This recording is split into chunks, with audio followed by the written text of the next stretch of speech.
আমরা যারা ছোট ব্যবসা নিয়ে চিন্তা ভাবনা করি তাদের মনের মধ্যে অনেক কিউরিওসিটি জন্মায় যে আমরা ছোট ব্যবসা করলে সুবিধা না বড় ব্যবসা করলে সুবিধা। সিম্পল কয়েকটি জিনিস আগে নিজে বুঝে নিন। ছোট ব্যবসার সবচেয়ে বেশি সুবিধা কি বলুন তো? ছোট ব্যবসার সবচেয়ে বড় সুবিধা হচ্ছে আপনি অল্প পয়সায় ব্যবসাটা শুরু করতে পারছেন এবং সেটা আপনার শেখারও একটা রাস্তা রয়েছে। কিন্তু আপনি যদি প্রচুর টাকা ইনভেস্ট করে একটা বড় ব্যবসা দাঁড় করাতে চান, নাও পারতে পারেন, কারণ আপনার পর্যাপ্ত পরিমাণ অভিজ্ঞতা নেই এবং বড় ব্যবসা হ্যান্ডেল করতে গেলে আপনাকে তার উপযুক্ত কাঠামো তৈরি করতে হবে এবং আপনার নিজেরও কিছু নলেজ থাকা দরকার আছে। তাই ছোট ব্যবসা থেকে যদি শুরু করেন সেক্ষেত্রে আপনার নিজে শিখতে পারছেন কাজের মাধ্যমে, এমনকি আপনার কাজ শিখতে শিখতে আপনি দেখবেন ভবিষ্যতে আরো পারদর্শী হয়ে উঠবেন এবং সেই ছোট ব্যবসাটা একটা সময় বড় ব্যবসায় চলে যাবে। পৃথিবীর তাবড় তাবড় বড় ব্যবসায়ীরা তারা কিন্তু ছোট ছোট জিনিস থেকে শুরু হয়েছে। জানবেন বিন্দু বিন্দু থেকে সিন্ধু তৈরি হয়, এটাই হচ্ছে বাস্তব। ছোট ব্যবসা করতে গেলে আমাদের মাথায় অনেক কিছু আসে না। আপনি সিম্পল একটা ভাবুন যে আপনি এলাকায় একটা মার্ভেলাস আইডিয়া নিয়ে আসুন আগে মাথায়। এমন একটা আইডিয়া কনসেপ্ট তৈরি করুন যেন দেখলে লোকের তাক লেগে যায় যে এটা কি ধরনের দোকান। আপনি সিম্পল একটা যে কোনো আপনার গ্রামে হোক বা শহরে হোক আপনি একটা দোকান দিন যেটা আপনার এলাকায় নেই। কি নেই একটু খুঁজে দেখুন, দেখবেন শপিং মল বা দোকান সব জায়গায় রয়েছে, কিন্তু এমন একটা দোকান করুন যেখানে ফিক্সড প্রাইস থাকবে।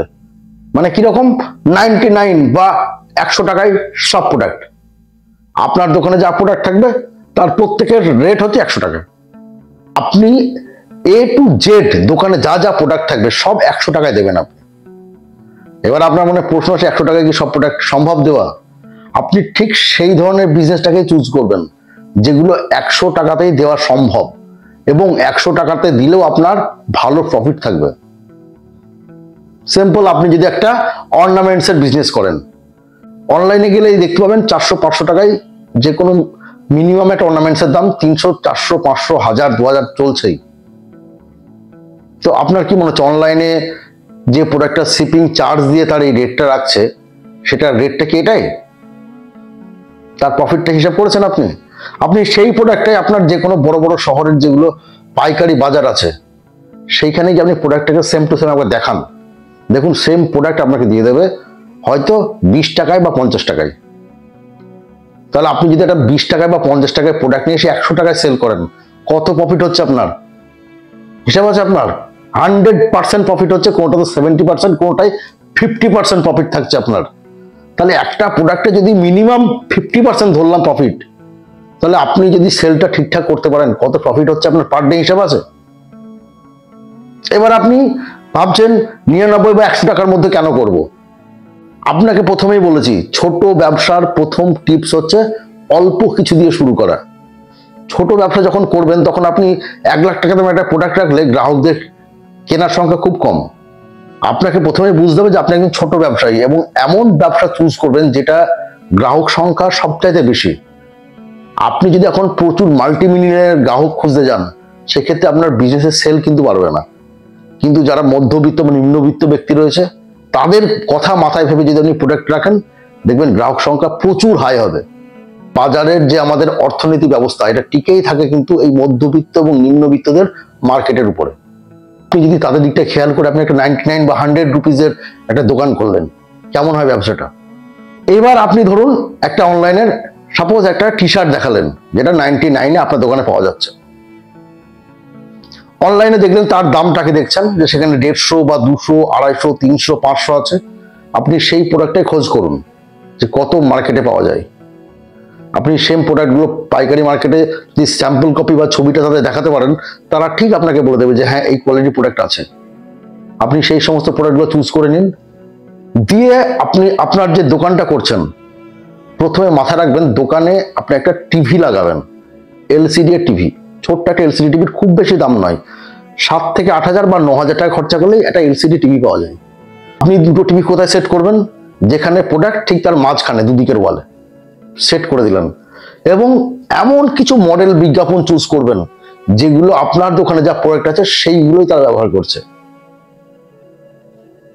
কিরকম ভাবে চুজ করবেন? আপনি অনলাইনে প্রচুর অ্যাপস পেয়ে যাবেন যেখান থেকে ওই সমস্ত টি শার্ট বা ওই সমস্ত অর্নামেন্টস এর অ্যাড পাওয়া যায়। যেগুলো পয়সা লাগে না আপনার, সেখান থেকে ডাউনলোড করে নিন, পেন ড্রাইভে ভরে আপনি চালিয়ে দিন সেখানে করে। এবং গ্রাহকদেরকে এটাই দেখাতে চাইবেন ওটার মাধ্যমে যে আপনি অনলাইন, সে ফ্লিপকার্ট বলুন, অ্যামাজন বলুন, মেন্ত্রা বলুন, সেখানে যে প্রোডাক্টটা কিনছেন 500 টাকায় বা 1000 টাকায়, সেই একই কোয়ালিটির একই ব্র্যান্ড প্রোডাক্ট আপনি 100 টাকায় পাচ্ছেন।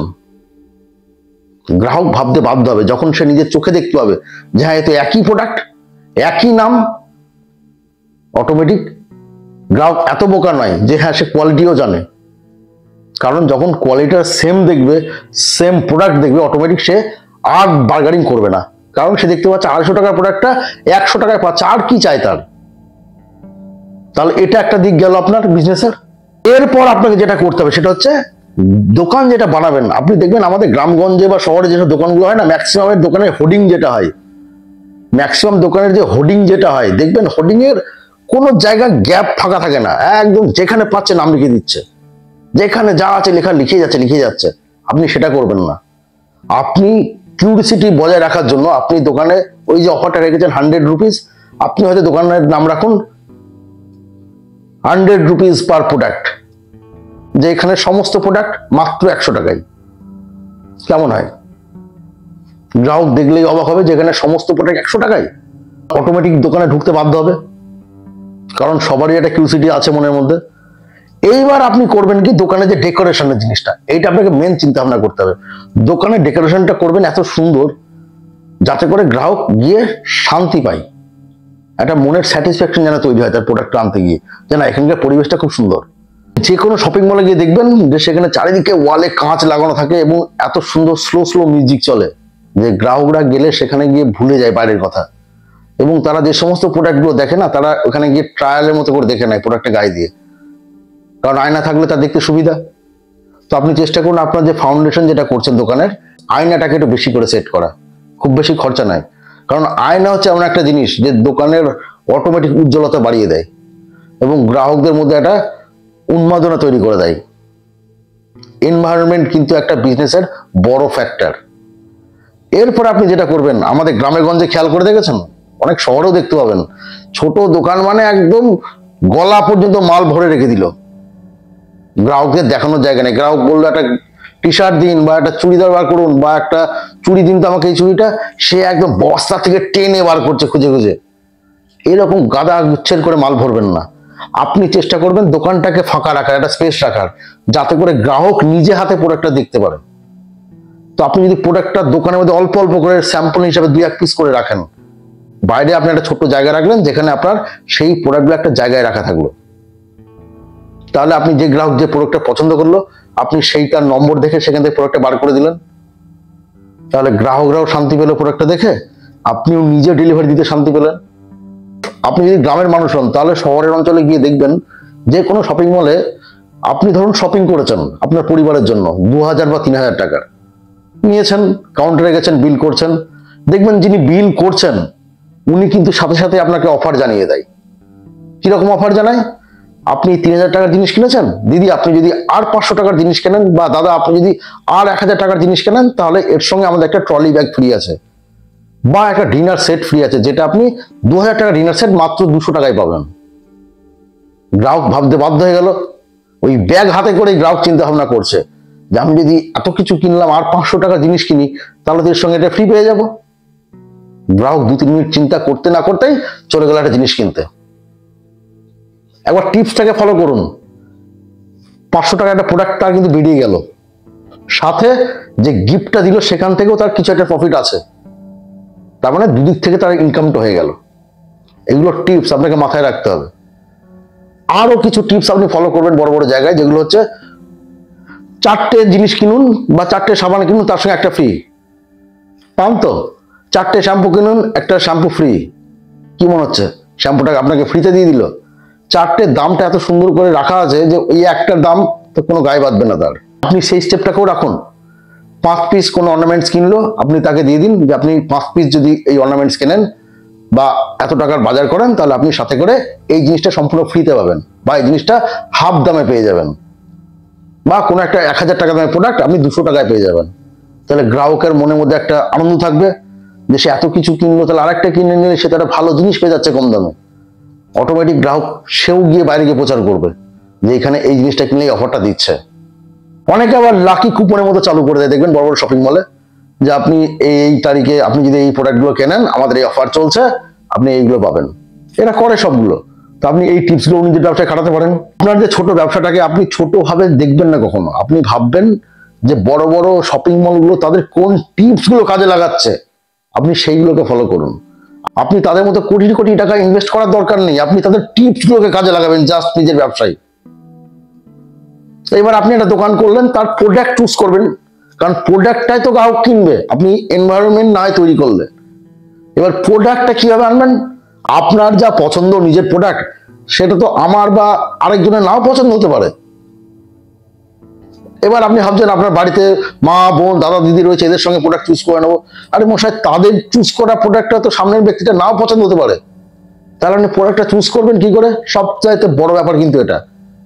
এবং এখানে খুব সিম্পল একটা টিপস আপনাকে বলে দিচ্ছে, যেটা হচ্ছে আপনি অনলাইনে অনেক জিনিসপত্র দেখেন, প্রত্যেকেই আমরা অনলাইনে কিনি বা না কিনি সার্চ তো সবাই করি, গিয়ে দেখবেন যে কোনো প্রোডাক্টের রেটিংস, গ্রাহক যে জিনিসটার প্রতি ডিমান্ড বেশি হয় তার রেটিংস তত হাই হয় এবং তার মার্কেট চাহিদা তত বেশি হয়। আপনি রেটিংস গুলোকে ফলো করুন, যা রেটিংস যত বেশি দেখবেন, দেখবেন সেই প্রোডাক্টের রেটিংসটা কেন বেশি, তার মার্কেট কেমন চলছে। এবার আপনি সেই রেটিংস গুলোকে দেখে নিলেন, তার মধ্যে থেকে চুজ করে নেন প্রোডাক্ট। আপনি একটা বড় পাইকারি মার্কেটে যখন যাচ্ছেন, তখন গিয়ে দেখছেন তার কাছে প্রচুর প্রোডাক্ট রয়েছে, হাজার হাজার লাখ লাখ প্রোডাক্ট।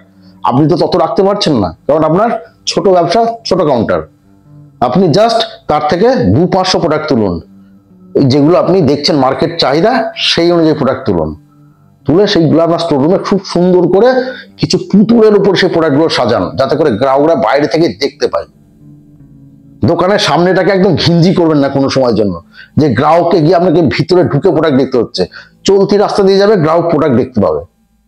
আপনি যে কোনো বড় মাল্টিন্যাশনাল কোম্পানি দেখুন, রিবক দেখুন, অ্যাডিডাস দেখুন বা ট্রেন্ডস দেখুন, দেখবেন বাইরে কিন্তু বড় কিছু লাগায় না, বাইরে কোনো কিছু হাই ভোল্টেজ কিছু একদম মানে ডেকোরেশন করে না, বাইরে সামনেটাকে ফাঁকা রাখে, যাতে করে ভিতরটা তারা দেখতে পায় রাস্তা থেকে। চলতি পথে যদি আপনার সেই প্রোডাক্টগুলোকে গ্রাহক দেখতে পায়, অটোমেটিক সেখানে চলে যাবে। এই সমস্ত ছোট ছোট টিপস গুলো আপনার ছোট ব্যবসায় লাগাতে হবে। ইনভেস্ট কিন্তু খুব বেশি হবে না যদি আপনি বুদ্ধি করে ইনভেস্টটা করতে পারেন। আপনাকে যেগুলো বললাম, হতে পারে আপনার মনে যে এত বলছেন মানে প্রচুর ইনভেস্ট হবে, না, খুব বেশি ইনভেস্ট নেই। আপনি একটা দোকান করতে গেলে তার ইনভেস্ট আছে, একটা ঘর রেন্টাল নিচ্ছেন বা নিজের ঘর, সেটাকে ডেকোরেশন আপনিও করবেন, তার তো একটা বাজেট আছে। সেই ডেকোরেশনটা যদি আপনি শৌখিন ভাবে করেন, হয়তো আপনার 10,000 হচ্ছে, সেটা গিয়ে আর 2,000 বা 5,000 বাড়বে। আপনি প্রোডাক্টের জন্য, অ্যাডভার্টাইজমেন্টের জন্য লোকের দেওয়ালে দেওয়ালে ব্যানার লাগাচ্ছেন, হোর্ডিং লাগাচ্ছেন, আপনার দোকানের অ্যাডভার্টাইজমেন্ট আপনার ঘরের মধ্যে বসেই করতে পারেন। ভাবুন একবার, যে আপনার গ্রাহকরা আপনার প্রোডাক্ট আপনার ঘরে এসে অনলাইন দেখতে পাচ্ছে, তাহলে তার কত কিউরিওসিটি জাগবে, যেই তো সেই প্রোডাক্টটা এখানে টিভি দেখতে পাচ্ছি, বা এই ভদ্রলোক এই প্রোডাক্টটা অনলাইনে দেখিয়েছে। কম্পেয়ার করা দেখাতে হবে মানুষকে। তাহলে আপনার খরচা, আপনি যা করছেন যদি একটু সাজিয়ে গুছিয়ে করেন, খুব বেশি বাজেটের বাইরে যাবে না, কিন্তু তাতে আপনার ব্যবসাটা বড় হওয়ার চান্স অনেকটাই বেশি থাকবে। একটা জিনিস জানবেন, মানুষ এখনকার দিনে আপনি যত বেশি সুন্দর গেট আপ দিতে পারবেন, মানুষের চাহিদা তত বেশি বা তত বেশি আগ্রহ পাবেন। আপনি যত বেশি ঘিঞ্জি জিনিসটা তৈরি করবেন, মানুষ ওই গ্যাদারিং এ যেতে চাইবে না, প্রত্যেকে চাই তার কমফোর্ট জোনে যেতে। ওই জন্য দেখবেন শপিং মলে ভিড়, আর আমাদের ছোটখাটো পাড়ার যে দোকানগুলো সেগুলো ভিড় নেই। তার কারণ হচ্ছে একটাই, শপিং মলে গিয়ে কি করে তারা আরামসে ঘুরতে পারছে, সেখানকার এনভায়রনমেন্ট খুব সুন্দর, নেড়ে চেড়ে প্রোডাক্ট দেখতে পাচ্ছে, সেখানে ঘিঞ্জি কিছু নেই, ঠান্ডা একটা বাতাস থাকছে সেখানে করে, প্লাস হালকা মোশনে গান চলছে, মন খুলে একদম বাবা মা সবাই রাউন্ড দিয়ে প্রোডাক্ট দেখতে পাচ্ছে। আর আপনার দোকানে গিয়ে তারা পা রাখার জায়গা পাচ্ছে না, তারা দাঁড়ানোর জায়গা পাচ্ছে না, তাহলে সে গ্রাহকটা কেন যাবে আপনার কাছে? এইসব ছোটখাটো জিনিসগুলো আপনার প্রথম এবং প্রধান মাথায় রাখতে হবে। এইগুলো রাখতে পারলে আপনার ছোট ব্যবসা রমরমা চলবে। আবার যারা কিছু নেগেটিভ মানুষজন আছে, তাদের মনের মধ্যে আসতে পারে ব্যবসা করতে বলছেন তো, ব্যবসাতে চরম রিস্ক। একদম ঠিক, ব্যবসা যে চলবে এর 100% গ্যারান্টি কখনোই নেই। যে লোকটা বলবে যে এই ব্যবসাটা 100% চলবে, সে আপনাকে বোকা বানাচ্ছে। আমরা কিন্তু বোকা বানানোর জন্য ভিডিও করি না। সিম্পল বলছি, আপনি ধরুন একজন কলেজ পড়ুয়া বা স্কুল পড়ুয়া, আপনি ধরুন একজন কম্পিটিটিভ পরীক্ষার্থী, আপনি যে কোনো একটা ইনস্টিটিউট থেকে পড়াশোনা করছেন, সেখান থেকে পড়াশোনা করে আপনি চাকরির জন্য চেষ্টা করছেন। বিভিন্ন ধরনের, ধরুন রাইস মাইস এই ধরনের প্রচুর কোচিং সেন্টার রয়েছে, যেখানে আপনি ভর্তি হয়েছেন একটা টাকার বিনিময়ে, এবং তারা আপনাকে কোচিং দিচ্ছে, সেখান থেকে পড়াশোনা করে আপনি চাকরির চেষ্টা করছেন। তারা কি আপনাকে 100% গ্যারান্টি দিচ্ছে যে আপনি বছরে 1 লাখ হোক, 2 লাখ হোক, 5 লাখ হোক, যে টাকাটা দিয়ে ভর্তি হয়েছেন পড়াশোনা করার জন্য, সেই টাকাটা খরচ করার পর আপনি 100% চাকরি পাবেন? তার গ্যারান্টি আছে? তার গ্যারান্টি যখন নেই, তাহলে ব্যবসার যে গ্যারান্টিটা বলছেন, সেখানে কিন্তু তার চাইতে কম রিস্ক এবং কম কম্পিটিশন। এবং এটাও জানবেন, অনলাইন যে ব্যবসাগুলো চলছে, আপনার মনে হতে পারে এখন অনলাইনের যুগে ছোটখাটো ব্যবসা চলতে পারে। অনলাইনের যুগে সবচাইতে ভালো চলবে ছোট ব্যবসা, যদি আপনি সঠিক পদ্ধতিতে করতে পারেন। কারণ অনলাইনে কম্পিটিশন সবচাইতে হাই, সেখানে বড় বড় মাল্টিন্যাশনাল কোম্পানি মাথা ঢুকিয়ে বসে আছে, এবং সেখানে আপনার যে গ্রাহক, তাদেরকে আপনি চেনেন না। আপনি যে প্রোডাক্টটা দেবেন তার শিপিং চার্জ লাগবে, তার এখানে কিচ্ছু লাগছে না আপনার, না শিপিং চার্জ লাগছে, না বাইরের কোনো গ্রাহক যাকে আপনি গ্রাহককে সামনে দেখতে পাচ্ছেন। তাহলে কতটা সুবিধা অনলাইনের চাইতে অফলাইনে, আপনি ভাবুন।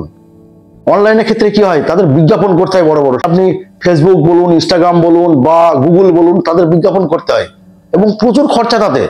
কিন্তু অফলাইনে কিচ্ছু নেই সে খরচা, ওই আপনার ঘরটাই হবে আপনার বিজ্ঞাপন, আর ওই যে ছোট এলসিডি টিভিটা কিনছেন, ওটাই আপনার বিজ্ঞাপনের স্টোর রুম। তো বন্ধুরা, যারা ভাবছেন এখনো পর্যন্ত যে ছোট ব্যবসা কিভাবে শুরু করব, খুব বেশি টেনশন নেওয়ার কিছু নেই। আপনি জাস্ট যে টিপসগুলো বললাম একবার ভেবে দেখুন, এবং এই টিপসগুলো আপনি নিজে অ্যাপ্লাই করতে পারেন, বা যে কোনো বড় বড় মাল্টিন্যাশনাল কোম্পানি যারা শপিং মল খুলে রেখেছে, সেখানে গিয়ে চোখ কান খোলা রেখে যদি ঘোরাফেরা করেন, তাহলে এই সাধারণ টিপসগুলো পেয়ে যাবেন। এবং সেই সাধারণ টিপসগুলো আপনার ব্যবসাতে খাটিয়ে দেখুন, আপনি লাভজনক হওয়ার অনেকটা চান্স পাবেন, এবং ভবিষ্যতে আপনি এই ছোট থেকেই ঠিক বড় হতে পারবেন। তো বন্ধুরা, এখনো পর্যন্ত যারা সাবস্ক্রাইব করেননি আমাদের চ্যানেলটি, অনুরোধ রইল সাবস্ক্রাইব, লাইক, কমেন্ট, শেয়ার করে অবশ্যই আমাদের পাশে থাকবেন, যাতে করে আমরা আরো নতুন নতুন ভিডিও এনে আপনাদের সাথে থাকতে পারি।